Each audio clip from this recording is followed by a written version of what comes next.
Hi there, this is the backstory for our first ever all-male panel. It's basically Mel and the male panel as we look into the issues and struggles men have. So here's how this show came to be. I was at church one day and a guy came up to me and said, listen, I watch the show. I'll admit, I'm a dude, I watch your show. But I've noticed you don't have a lot of guys on the show, or you don't really address men issues. You address a lot of women issues, and there are transferable things that men and women do share, like struggle, but you don't talk to guys about it. When will you ever do that? And I was like, that's a good question. And then this past summer, I was on a cruise ship. It was like a donor cruise, and an elderly man came up to me and said, so my wife watches your show. Oh, and I watch it with her. And I'm like, mm-hmm.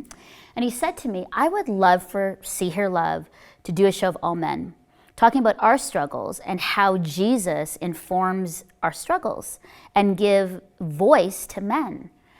So that was the second thing. Then the third thing, this past summer, I was sitting upstairs in our Crossroads office, and Daniel Strickland, who's an incredible social justice advocate and speaker you've seen on our show, sat me down and said, Melinda, if we are going to do life well together, we need men and women to come alongside each other, align themselves, and speak together on issues. She goes, I love See Hear Love, I've been on it, but I think it would be even better if you brought men into the conversation. So there were 3 touch points in the past year that said to me, Mel, as host and executive producer, you need to do this. So I listened.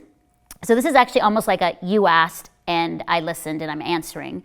So I brought these guys on, and one of the things was, let's just do a show on struggle. We worked very hard to find guys 20, 30, 40, and 50 representing.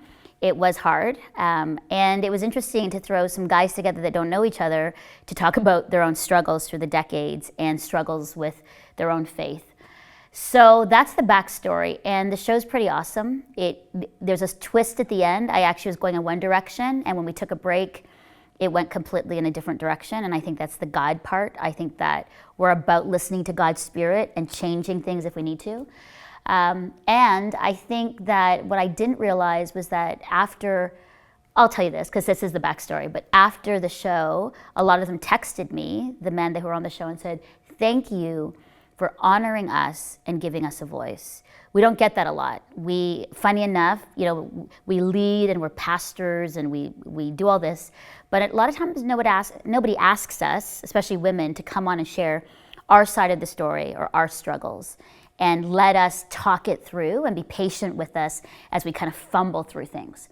So that's the backstory, and I'm thankful for Danielle, and his name was Adam, and our donor friend who were courageous enough and honest enough to say, Mel, change it up a bit.